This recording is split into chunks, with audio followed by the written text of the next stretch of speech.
Hi, everybody. I'm Brittany Lewis with Forbes Breaking News. Joining me now is my colleague, Forbes staff writer, Zach Everson. Zach, thanks so much for joining me. Thanks for having me again, Brittany. You wrote this piece. I want to read the headline and then dive right in. Here's the headline: How a convicted sex offender became the bane of GOP groups' robocall efforts. So there's a lot going on there. First, can you talk about who is the person at the center of this story? Sure. The person is named William J. Hunsaker Jr. He is a former attorney from Colorado. And the way the story came about was actually really interesting in that I got a tip that the Trump campaign had paid this guy, Hunsaker, $3,900 for legal. And that was the only thing it was described for was legal. It showed up in campaign finance. And the reason that this transaction stuck out to the person who passed it along to me was that it was so small. You know, Trump's certainly using his campaign, using his PAC money for legal bills, but what sort of legal bill comes in at $3,900? So this person then Googled the name, and the first thing that came up was a State Department press release about his going on the lam when he was originally arrested for the sexual assault allegations. And then if you started looking into this person's, if you searched up their name in court records, you would seen that he had filed a couple suits against other groups for violating the do not call list. So that's kind of how the whole thing came together. And can you talk about his crime a little bit? It happened in the early 2000s. What went on there? So it was more than 20 years ago. In 2003, he was charged with 2 counts of sexual assault on a child, 2 counts of sexual assault on a child with a pattern of abuse, and 2 counts of conspiracy to commit sexual assault. And those charges stemmed from a series of allegations involving a 9-year-old boy and his 11-year-old sister, according to government press release. So Hunsaker posted the $350,000 bond, but then failed to appear at a pretrial court appearance. 6 months later, he was found in Costa Rica. Hunsaker said in a later court filing that the idea of going on the lam was his lawyer's idea. His lawyer has since passed away, so we were not able to get in touch with the lawyer and find out if that was in fact the case. Hunsaker's first trial, the jury acquitted him of 4 of the charges, deadlocked on the other 2. There was then a second trial in June 2006. The jury found him, convicted him of 1 count each of sexual assault on a child and sexual assault with a pattern of abuse. He was sentenced to 16 years to life in prison, but was paroled in February of 2019.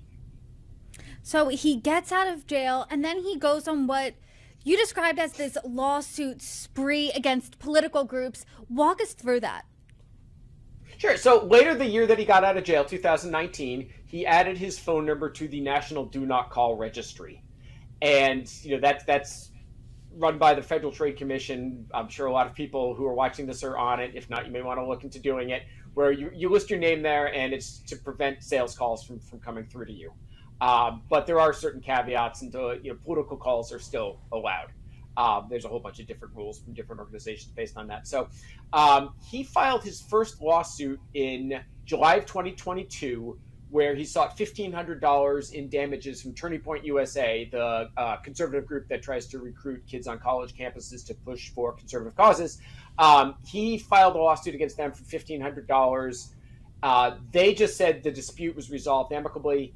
Hunsaker would just say that the case was settled, so I'm not sure exactly what happened there, but it sounds like some sort of payoff may have been made. 7 months after that, Hunsaker filed 2 more lawsuits. One of them was against the Denver Gazette, which is a media outlet in Colorado that has a conservative op-ed page. It's owned by the same owner of the Washington Examiner, I believe. And it was that day as well that he also filed a suit against Save America and 2 other Trump fundraising vehicles for $9,000. So that was the one that it was the settlement, and that most likely for that case is what led us to that $3,900 payment and kind of figuring out exactly what's going on here. So he's suing for small amounts of money, a couple thousand here, 1,500 there. How much has he made in this lawsuit spree? We don't know exactly. So he declined to give a number, citing settlement agreements. The only payment that we saw at FEC filings was the $3,900. It's possible campaign groups have made other payments to him, and it's just been enough time hasn't passed for them to show up on campaign finance reports. But he has gotten a little bit more ambitious with each progressive lawsuit, where I said the first one against Turning Point was $1,500, and then he upped it to $9,000 for the Denver Gazette and the Trump groups. Later on, it went up to $10,500 when he filed 7 lawsuits against 12 groups on one day in November 2023. And in December, he went after a couple of Nikki Haley groups for a combined $21,000. So we don't know exactly what he's mad. He certainly insinuated that it's been more than the $3,900 that he's been paid. It's an interesting side hustle to make a couple $1,000s. So what are the rules here when it comes to political calls and the National Do Not Call Registry? So the political calls are actually exempt from the National Do Not Call Registry. It is only for sales calls. And political groups are not regulated by that. So entities that illegally call numbers that are in the registry can be fined up to $50,000 a call. And recipients can then sue the caller for $500 for each still-led infraction, or up to $1,500 if they say that it was willingly and knowingly they violated the regulations. But it's political committees are banned from calling mobile numbers without the explicit prior consent of the person they are calling. That is not part of the National Do Not Call Registry rules. Those are actually FCC rules. And that's kind of what he's combining both of these in these lawsuits. So you're finding that a lot of, some of these groups are having decent success defending themselves in these sort of cases. So the NRSC, the National Republican Senatorial Committee, has defended itself successfully in a lot of these cases, arguing that there's no proof that they were actually the group behind the call, that they are a political entity, and therefore the law does not apply to them. And they've gotten a lot of these cases thrown out by making those arguments. So did these groups know that he was convicted sex offender, and does that matter at all here? It does not appear that's been the case.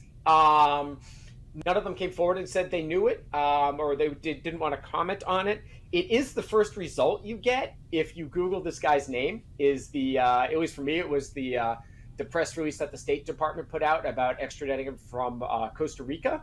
As for Hunsaker, he said, quote, "I don't know if they would have said, well, we're not going to pay you because you've got a felony conviction for sexual assault 20 years ago. But then he walked that back a bit and said, I guess they might have said that. It's not relevant to the claim. They violated the law, in my opinion, so I filed a lawsuit against them." And you actually talked to Hunsaker, so can you describe that conversation a little bit for us? Sure. He was kind of curious as to why I called. I explained explained how we came across his name. And we chatted about that for a bit. And I was asking him, part of the thing is I couldn't find a lot of these lawsuits up front. There were a couple that were in federal court, so I was able to pull those. And those were ones, there was the one against Turning Point USA and another one against the campaign for Speaker Mike Johnson, his campaign. But Hunsaker made it clear he had filed many of these lawsuits. So it was at that point, that information that had me going back to look at state court, which is where we found most of the rest of these. And, when I asked him if there are other courts where I might find, his suits, he got a little apprehensive about necessarily suggesting I go look up his name in state court, which, of course, I had already done by the time I was calling him. So I made it clear to him that, yes, that is part of why I'm interested in this, is that, we certainly do know your backstory here as well. You're naming things like Turning Point USA, the campaign for Speaker Mike Johnson, a Trump PAC. All of these have in common that they are conservative, right-leaning. We know that from your reporting, Hunsaker is actually a registered Democrat. Did he go after these conservative and right-leaning groups by design? He said that's not the case. He just said he hasn't been contacted by any liberal groups, which is somewhat interesting since he is a registered Democrat. You'd think he might have showed up on some of their lists. But what also makes sense is, for whatever reason, it's quite possible his number just, got put on some conservative calling list that has been sold and sold and sold to a whole bunch of different groups, and his number has just stayed on there. And that might be why he, continues to get these calls if he is in fact getting those calls. Zach Everson, thank you so much for joining me. My pleasure.